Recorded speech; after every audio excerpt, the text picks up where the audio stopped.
But there's some other big talking points as well that have been going on in the world of boxing, none more so in the last 24 hours, hearing that the heavyweight championship of the world, the undisputed heavyweight championship of the world, is going to be pushed back to a later date.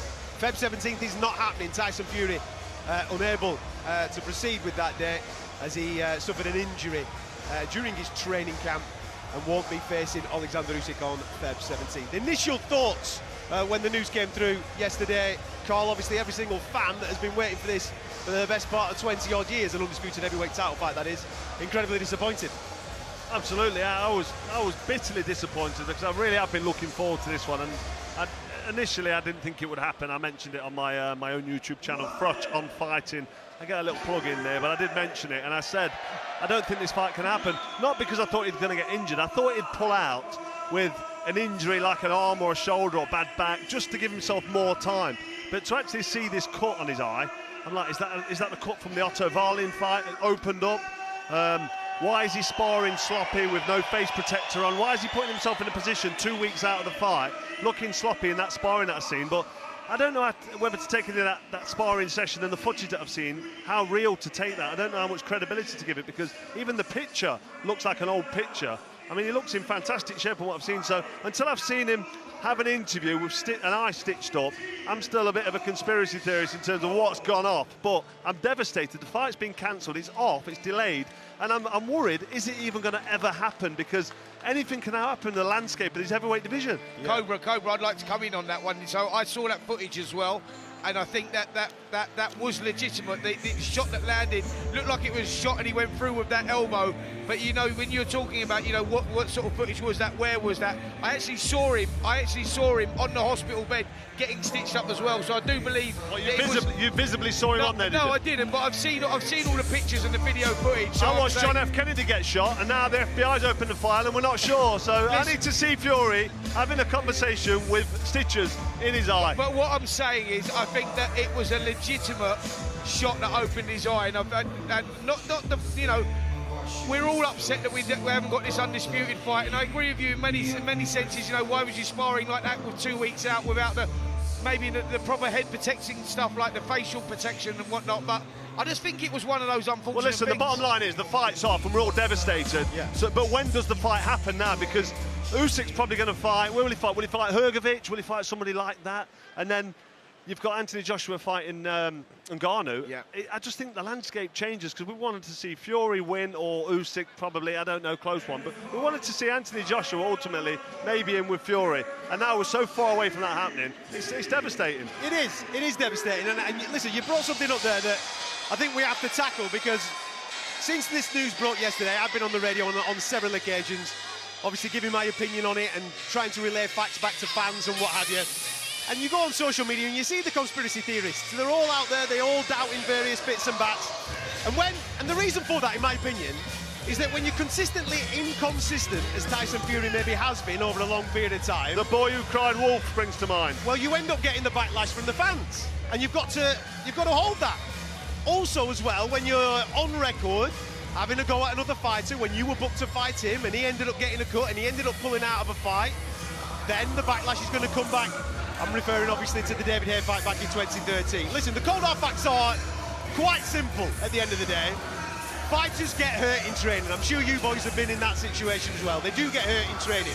Frank Warren was on talkSPORT last night, and he said that incident that we've all seen the video or the picture from happened yesterday. Now, I operate on believe none of what you hear and half of what you see type of scenario. However, when you actually look at the video and you look at the ring mat that they are fighting on, you can see fire as part of the branding, undisputed as part of the branding, which insinuates that is a ring of fire ring mat that they're all working on there. So that obviously corroborates what Frank was basically saying, that the incident took place yesterday. Tyson Fury is, despite people on social media saying that he wasn't wearing a headguard, we know that he has sparred in the past without a headguard.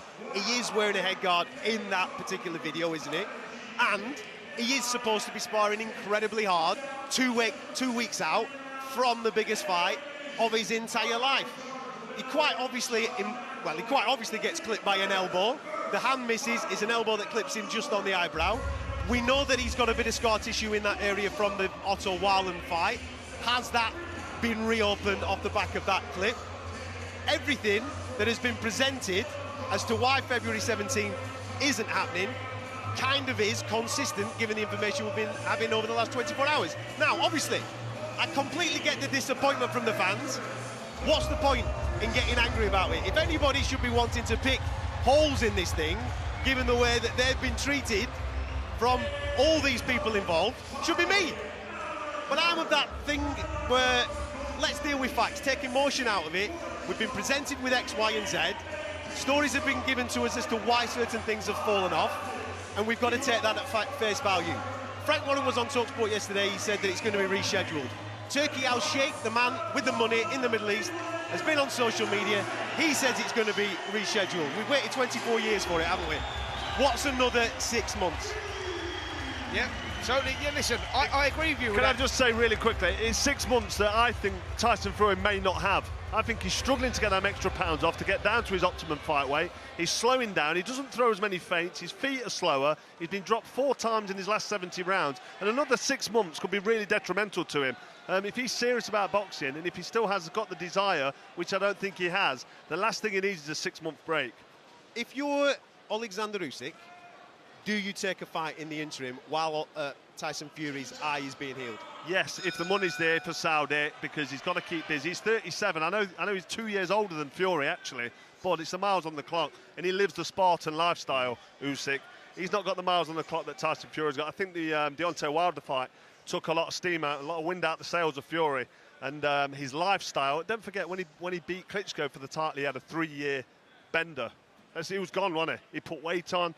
He was doing things he shouldn't have been doing. He was in a bad place. He's back from that, and he's been doing fantastic, but you break his resume down, look at his CV, look at what he's been doing in the last 12, 18, 24 months, and it doesn't set him up for a fight with who I consider to be probably the best heavyweight at the minute. I think that we do see Oleksandr Usyk fighting on February the 17th. I think it's Filip Hrgović that he goes in with. Filip Hrgović has actually come out and said, yes, I'm ready, I want the fight. I think they'll want to keep that show alive. So I believe that Hrgović, obviously, who is the mandatory, was the guy that goes, I want it. It makes total sense. We get Oleksandr Usyk, Filip Hrgović. To answer your questions about Tyson Fury and whether he ever fights again, look, a cut, and it was a bad cut, and it's a deep cut, and it's on an existing cut, the one that he did get from Otto Wallin. It looks like it is, doesn't it? So the scar tissue, as Cole will be able to tell you, the scar tissue is not as strong. So that, you know, it's going to take time to heal, probably 3-4 months. And I think the $1 million question here is, can Tyson Fury stay focused, keep himself in any sort of condition? Because you're talking about 3-4 months before he can spar again. Then he starts sparring again. Then he's got to go through that whole process of hoping the cut doesn't open again. So, will he fight again? The question is, it depends on how that scar is, how that scar holds up. As well as all that, as Cole's just alluded to there, right? December 23rd, we had AJ Wilder Parker. The reason for that was to set up AJ Wilder, wasn't it? And obviously that's now not going to materialise because you can't really play with the matchmaking in boxing because it doesn't always work out as you expect it to work out. You're hitting the nail on the head there. We have got a situation now where we were 2 weeks away from the undisputed fight, Fury-Usyk. That would really crown who the main guy is in this heavyweight division right now, in this era. It's not going to materialise. If Usyk has another fight, we don't know if he's going to get clipped. We don't know if he's going to get beat off someone like Hrgović or whoever he ends up getting in the ring with. The landscape completely changes because then, like you've just said, AJ fights Ngannou. Does that propel him forward? Does Ngannou beat AJ? We don't know. So when he comes back, Tyson Fury, off the fixing of his eye, August time, approximately September, it's going to look very, very different. Is that fight viable? Does that fight happen straight away? Listen, Catman, you're talking about fights there. You go AJ Ngannou. What happens if Ngannou turns AJ over? What if Filip Hrgović beats Oleksandr Usyk? What I'm saying is these are not mission impossibles. You know, Filip Hrgović is a decent fighter and he would have only stepped up and took this fight if he was in condition. So well, I think that's the point Adam was making, though, to be fair. I mean, he's saying the landscape's changing and this fight may never happen now between Usyk and Fury, and that's a dying shame.